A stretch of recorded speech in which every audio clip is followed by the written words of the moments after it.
faisons la politique, notre rôle, c'est d'orienter le peuple. Parce que ici, on a des gens qui sont planteurs, d'autres sont transporteurs, d'autres sont commerçants, d'autres sont fonctionnaires. Le fonctionnaire, son travail, c'est d'aller au bureau. Le commerçant, son travail, c'est de faire le commerce. Le planteur, son travail, c'est d'aller au champ, de faire sa plantation de cacao, de VA, d'igname, de bananes, pour pouvoir vivre, pour pouvoir manger, pour pouvoir avoir l'argent pour éduquer ses enfants, soigner sa famille. Mais tout ça là, commerce, fonctionnaire, transport, agriculture, pour que ça marche, il faut que ceux qui dirigent le pays le dirigent bien. Parce que s'il le dirige bien, il va avoir la paix, il va avoir la sécurité. Donc celui qui fait son commerce, celui qui fait son transport, il n'aura pas de problème. Il n'aura pas de problème de coupeur de route. Il aura de bonnes routes, il n'aura pas d'accident. Si le pays est bien dirigé, le cacao, le prix du cacao va être bon. Le prix de l'EVA va être bon. Au marché, tu vas là-bas, tu ne vas pas dépenser trop cher pour avoir le riz, pour avoir l'huile, pour avoir le poisson. Matière que tu prends pour aller au champ là, tu vas l'acheter à un bon prix. Parce que ça, c'est pas toi, planteur, là, qui fixe le prix de la maquette. C'est ceux qui dirigent le pays là, c'est eux qui font que le prix de la maquette doit faire. Donc, il y a ceux qui font le travail et il y a ceux qui doivent diriger le pays, prendre de bonnes décisions pour qu'il y ait la paix dans le pays, pour qu'il y ait la stabilité dans le pays, pour qu'il n'y ait pas trop de problèmes à l'école, pour qu'il n'y ait pas de problèmes dans la santé, pour que le prix de nos matières premières soit bien rémunérateur. C'est ceux-là, ils sont importants. Ils sont aussi importants que le planteur de cacao et de VA.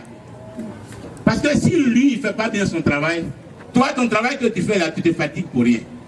Aujourd'hui, par exemple, la NACAD, ceux qui font en NACAD au nord, ils ne peuvent pas avoir plus de 100 francs dedans. 100 francs de kilo. Mais c'est à cause de la manière dont le pays est gouverné. Alors qu'il y a peut-être quelques temps, c'était qu'à 100 francs, peut-être 600 francs. Le cacao, au temps de Gbagbo, on a payé jusqu'au-delà de 1000 francs. Mais aujourd'hui, est-ce qu'on a 1000 francs dans le cacao? On n'a pas 1000 francs dans le cacao. Donc, la politique, là, c'est important. Quand on dit la politique, et quand on dit ceux qui font la politique, vous les voyez, regardez-les bien, surveillez-les bien, écoutez-les bien. Parce que c'est eux qui font que soit on a la paix ou on a la guerre. Soit on a la sécurité ou on a l'insécurité. Soit on a l'argent ou on n'a pas l'argent. Soit l'école, il y a trop de problèmes dedans ou bien l'école est paisible. Donc quand le moment de choix de ces gens-là arrive, nous tous on doit se lever pour aller regarder. Quels sont ceux-mêmes qui veulent diriger le pays? Ils disent quoi même? Si ils prennent le pays là, qu'est-ce qu'ils vont faire pour nous? Nous qui sommes dans le transport, quelle est leur politique? Nous qui sommes planteurs de cacao, ils disent qu'ils vont faire quoi pour que nos cacao là, on achète bien? Nous qui sommes élèves, étudiants, ils disent qu'ils vont faire quoi pour qu'on ait des collèges partout? Qu'on ne paye pas trop cher pour aller à l'école. Que les maîtres soient payés, qu'il n'y ait pas trop de grève, pour qu'on puisse aller à l'école pendant 9 mois pleins, sans problème, et puis on va avoir nos diplômes. Et puis quand on va avoir nos diplômes là, ils disent qu'ils vont faire quoi pour qu'on ait du travail? Vous voyez que les hommes politiques ils sont très importants et la politique c'est très important. Or, dans 1 an et demi, on va voter le nouveau président de la République de Côte d'Ivoire. Il faut que tout le monde se prépare. Parce que c'est 5 ans, 5 ans. Ce n'est pas tous les jours ou bien toutes les semaines ou tous les mois. Pour dire que si le mois là je n'ai pas pu, le mois prochain je vais partir. Si tu n'as pas été là, on va t'imposer un président. Celui que tu n'as pas choisi. Celui que tu n'as pas choisi. Tu n'as pas participé au vote, mais le président est là. S'il est bon, c'est bon pour toi. S'il est mauvais, il est mauvais pour toi. Donc nous devons tous nous préparer pour 2020.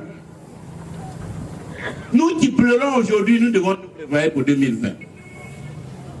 Nous qui attendons du travail et puis on ne trouve pas, nous devons nous préparer pour 2020. Nous qui souffrons des crises à répétition dans l'école, nous devons nous préparer pour 2020. Nous qui cherchons du travail et puis on ne trouve pas là, c'est la même chose. Donc je suis venu vous dire de vous préparer pour 2020. Parce que la Côte d'Ivoire souffre. La Côte d'Ivoire est divisée. Nous sommes abandonnés à nous-mêmes parce que nous n'avons pas les dirigeants que nous méritons, que nous souhaitons. Ils se sont imposés à nous et nous les subissons. Or, nous ne devons pas les subir. Nous devons nous donner les dirigeants que nous voulons. Et en 2020, nous aurons cette occasion. Il faut que chacun se prépare à cette échéance. Et je suis venu vous demander de vous préparer. Je suis venu vous demander de vous préparer parce que nous serons présents encore en 2020 comme j'ai été en 2015. Et 2020, là, ça se présente bien. Ça se présente bien pourquoi? Parce que d'abord, ceux qui sont là n'ont pas réussi à nous convaincre qu'ils méritent d'être encore là. Nous convaincre, c'est quoi? C'est que parfois, c'est même comme dans un mariage. Parfois, ton papa peut t'imposer une femme. Toi-même, tu n'es pas chaud avec la femme là, au départ. Ah, mais comme tu respectes ton papa, tu dis bon, comment je vais faire? C'est la tradition. Il dit de prendre, je vais prendre pouvoir. En définitive, la femme là, elle est bien. Tu n'avais pas bien vu au début, mais elle est bien. Et donc, l'amour peut naître entre vous progressivement. Et même à un moment donné, si même elle décide de divorcer, tu vas tout mettre en œuvre pour la conserver. Parce qu'elle a réussi à gagner ton cœur. Elle a réussi à se faire aimer. Mais les gens qui sont là, ils sont arrivés dans la violence, dans les pleurs, dans les larmes, dans le sang. Est-ce que pendant les 10 ans là, ils ont réussi à gagner notre cœur? Ils ont réussi à se faire aimer. Ils ont réussi à gagner notre amour. Mais c'est ça le gros problème. C'est que nous qui n'avons pas voté pour eux, nous qui avons souffert de leur arrivée, nous sommes toujours au même endroit.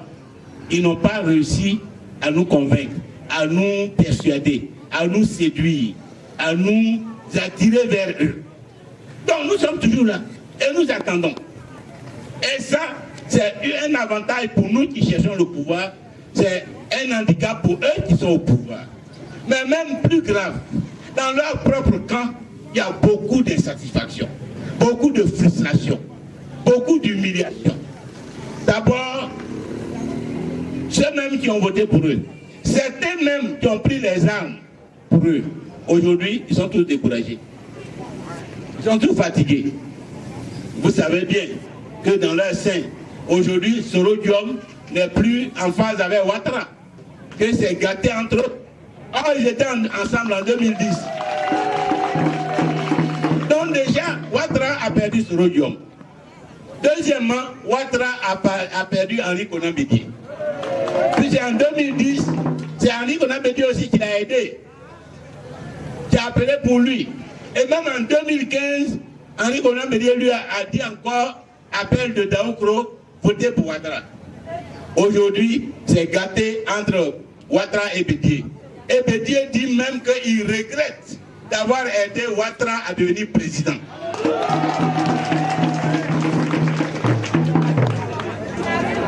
Donc ils ont divorcé, leur mariage il est gâté. Donc quand tu affrontes quelqu'un, tu t'en vas l'affronter lundi. Et puis tout le monde est avec lui. Et puis samedi, tu vas encore l'affronter, tout le monde l'a quitté. Est-ce qu'il peut avoir la même force de lundi? Donc aujourd'hui, Ouattara, la force que Ouattara avait en 2010, là, il n'a plus ça aujourd'hui en 2019. Et nous qui étions faibles devant lui en 2010, aujourd'hui, notre force est en train d'augmenter. Parce que Bédié est avec nous maintenant. Soro Guillaume est même dans le camp de ceux qui veulent le changement. Il va passer où pour gagner en 2020? Donc la situation se présente bien. Mais quand une situation se présente bien pour toi, il faut que toi-même tu sois prêt. Parce que la situation peut bien se présenter pour toi, mais si tu n'es pas prêt, tu vas rater l'occasion. C'est comme la pluie. Quand il pleut, là, ça va faire les buts, on va s'aimer le maïs ou bien l'arachide. Mais si tu n'es pas prêt, la pluie est tombée et puis tu n'es pas prêt, tu ne pourras pas s'aimer. tu ne pourras pas faire but. Donc tu ne pourras pas gagner à manger. Il faut donc être prêt. Quand la situation est bonne, l'homme doit être prêt pour tirer profit de la situation. Être prêt pour nous là, qui voulons le changement, c'est d'abord être prêt à aller voter. Il ne faut pas dire en 2020, tu vas boycotter les élections. Parce qu'il y a des gens qui nous ont dit ici de boycotter l'élection de 2015, de boycotter l'élection de 2016, de boycotter l'élection de 2018. Certains ont boycotté. Est-ce qu'on a eu bénéfice dedans? Est-ce que le boycott nous a apporté quelque chose? Non, boycott ne nous a rien apporté. Puisque si c'est président, il y a eu un président. Nous, on n'a pas voté, mais il est là. Si c'est députation, il y a eu un député. Nous, on n'a pas voté, mais il est là. Si c'est mairie, il y a un maire. Nous, on n'a pas voté, mais il est là. Si c'est le conseil régional, il y a un président du conseil régional. On n'a pas voté, il est là. Mais au lieu de subir des gens que tu ne votes pas, pourquoi toi-même tu ne vas pas voter pour qu'on vote celui que tu veux et pour qu'il fasse la politique que tu veux? Donc en 2020, n'écoutez pas ceux qui vont venir vous dire boycottons les élections. Et quand tu n'es pas parti voter ton candidat du FPI, c'est le candidat de RDR qui va gagner, c'est le candidat de RADP qui va gagner. Donc si tu ne votes pas FPI, c'est que tu as voté RDR. Si tu ne vas pas voter, c'est que tu as voté le candidat adverse. Parce que tu n'es pas là et ils ont pris celui-là. Voter dans l'unité. Or, vous savez que le FPI, depuis un certain temps, il y a les divisions dedans. Si on est divisé, on ne pourra pas gagner. Hein. Dieu lui-même dit que c'est pour nous. Mais Dieu ne donne pas quelque chose à des gens qui font pas la boue. Il a montré que c'est pour nous. Mais il ne nous le donnera que si nous sommes ensemble unis. Si on n'est pas unis, il ne va pas nous donner. C'est comme ça, la loi de Dieu. Dieu ne donne qu'à ceux qui sont psychologiquement préparés, dont le cœur est clair et blanc. Vous savez que Dieu donne de bonnes choses. Quand même il a décidé d'enlever à ceux qui ne le méritent pas pour le donner à d'autres, il enlève à ceux qui ne méritent pas. Il enlève à ceux qui font la méchanceté. Il enlève à ceux qui maltraitent leurs semblables. Mais il ne donne qu'à ceux qui ont le cœur blanc, à ceux qui ont de bonnes pensées, à ceux qui vont faire l'unité, la réconciliation, la paix. C'est à ceux-là qu'il donne. Donc si le FPI veut revenir au pouvoir, il faut qu'il dise à Dieu qu'il est prêt. Il faut qu'il dise à Dieu qu'il est uni. Il faut qu'il dise à Dieu qu'il a le cœur blanc. Il faut qu'il dise à Dieu que si on a le pouvoir, si tu nous donnes le pouvoir, on va faire ta volonté. Et ta volonté, c'est la paix, c'est la justice, c'est la liberté, c'est la démocratie, c'est la prospérité. C'est ce que Dieu attend. Quand on aura mis ça dans notre tête, quand on aura mis ça dans notre cœur, Dieu va nous donner le pouvoir. Si on n'a pas ça en tête, si on n'a pas ça dans notre cœur, Dieu ne nous donnera plus le pouvoir. Parce qu'on ne le méritera pas. C'est ça qui est la vérité et le défi que le pays doit relever. Dieu nous a fait, on est tombé en 2010. Est-ce que quelqu'un sait pourquoi on est tombé? Est-ce que quelqu'un s'est penché sur les raisons pour lesquelles Dieu nous a arrachés avec autant de brutalité, de violence, le pouvoir? Quelque part, peut-être on n'a pas fait sa volonté. Quelque part, peut-être on a péché. Quelque part, peut-être on n'a pas fait ce que les Ivoiriens attendent. C'est pourquoi il nous a soumis à des souffrances, à des épreuves, à la mort, à la prison, à l'exil. Maintenant, est-ce qu'on a tiré les enseignements de ces souffrances? Est-ce qu'on est prêt à changer et à faire une autre politique pour le bonheur des Ivoiriens? Voilà la question qui est posée au FPI. Il faut donc qu'on sorte de nos divisions, qu'on soit un parti uni. Je vous remercie.